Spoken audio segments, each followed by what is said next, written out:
The mainland and Hong Kong are connected. We all do our best with what we have to achieve a bright future together.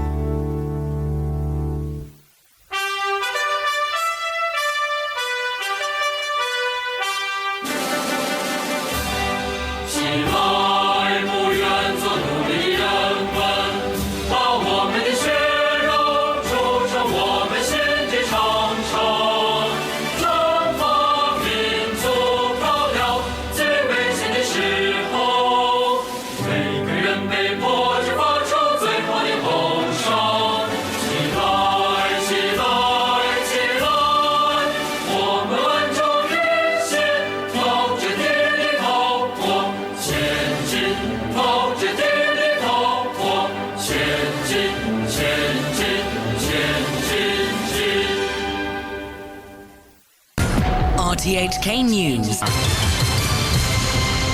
7 people have been awarded the Grand Bahenia Medal in this year's honours list. As Violet Wong reports, there are 746 awards this year, the highest ever. The top prizes went to Chief Justice Andrew Cheng, Secretary for Justice Teresa Cheng, Executive Councillors Regina Ip and Chow Chung Kong, the Chairman of Kowloon Federation of Associations Bunny Chan, as well as 2 pro-Beijing businessmen Jonathan Choi and Lo Man Toon. 18 people were awarded the Gold Bahenia Star, including judges, lawmakers and senior civil servants. Pro-Beijing legal scholar Alfred Chen and former Director of Public Prosecutions Grenville Cross were also given this award.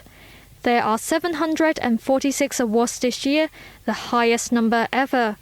A total of 500 people were awarded the Chief Executive's Commendation for Community Service and Public Service.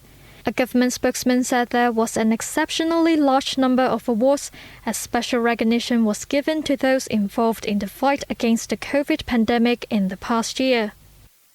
The police have appealed to the public not to join, advertise or publicise any unauthorised assemblies and prohibited gatherings.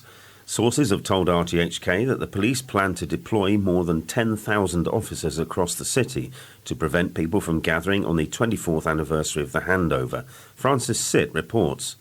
RTHK has learned that the police deployment will be of a similar scale to that on June 4th, when scores of officers stopped people from entering Victoria Park to commemorate the 1989 Tiananmen Square massacre. The park and its vicinity will again see a strong police presence. Sources told RTHK that, if the situation calls for it, the park may be sealed off.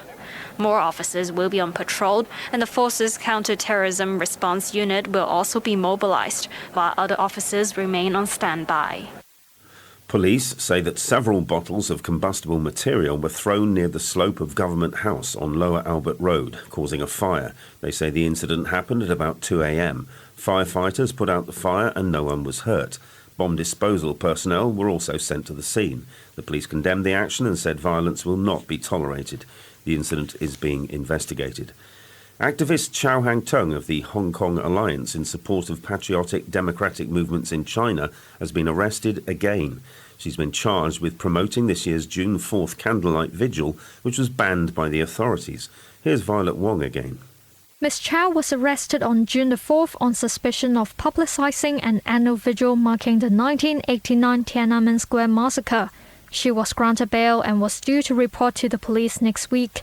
Police have now decided to charge the vice chairwoman of the alliance with inciting others to join an unauthorized assembly on June the 4th.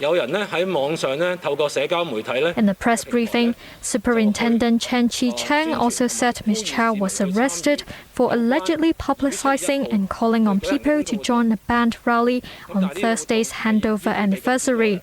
But he refused to say if the activists had called on people to take part in the rally before or after an appeals board upheld the police ban, saying investigations are still ongoing. Ms. Chow will appear before the Sha Tin magistracy tomorrow.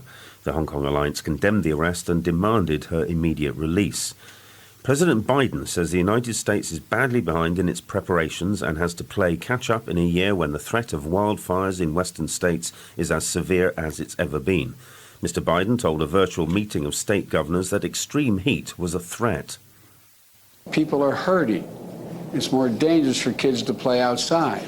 Roads are buckling under the heat. I need not tell all of you. We need people to check on their neighbors, especially seniors who may need a helping hand.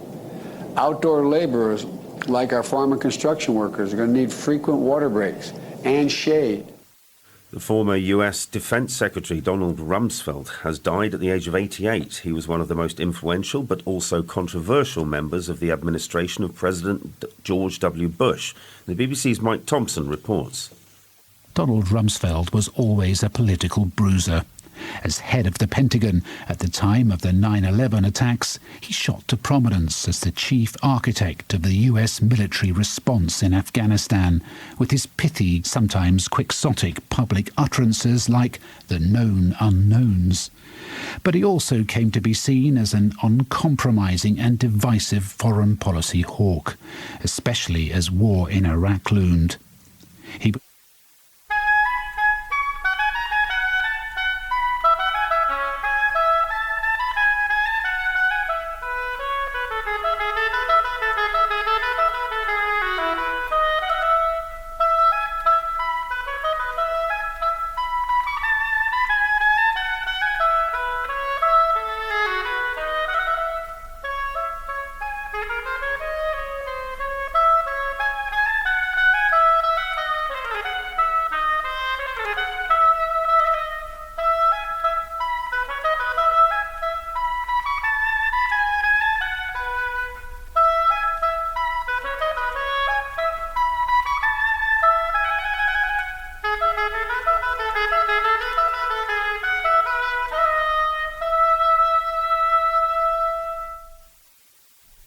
Welcome back to Morning Call on this holiday morning. I'm your host, Claire Leung. The weather forecast for today is mainly cloudy with sunny intervals and a few showers. It will be hot with an expected high around 32 degrees in the urban areas and a couple of degrees higher in the New Territories. There are moderate south to southwesterly winds fresh offshore. It is currently 30 degrees with humidity at 80%.